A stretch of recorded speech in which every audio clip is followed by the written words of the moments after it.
Detta inslaget görs i samarbete med WIP, VIP, Kompani 56, Invicious Productions, Skylt och Dekor. Det sponsras av Stars and Stripes, Blomsterkiosken, Andreas VVS och Holmgrens bil. Ja, kära tittare och lyssnare, det är alltså på kkm.se som du finner allt. Från fräscha intervjuer till direktsändningar och skrivna artiklar. kkm.se är det som gäller. Ja, under torsdagen då beger sig KK på en roadtrip.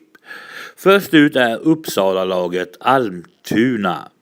Det här är en mycket svår bortamatch då Almtuna är hemmastarka. Samtidigt som KK spelar har KK en uppsnack på Stars and Stripes. Detta börjar 18:00 och han kör också voice tweet under matchen. Se separat film om dessa två saker. Ja, hur ska då KK kunna vinna matchen?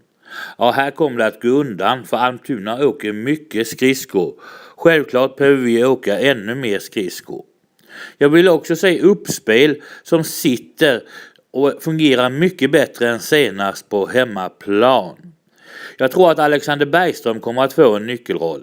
Efter att ha varit mållös ett tag så satte Berget en kasse senast i hemmasegern mot Troja. Detta tror jag var mycket psykologiskt viktigt.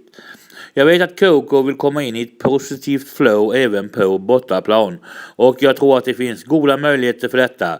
Vi ska tillsammans kämpa hem 3 poäng och glöm inte, du vandrar aldrig ensam för det är vi som är KK.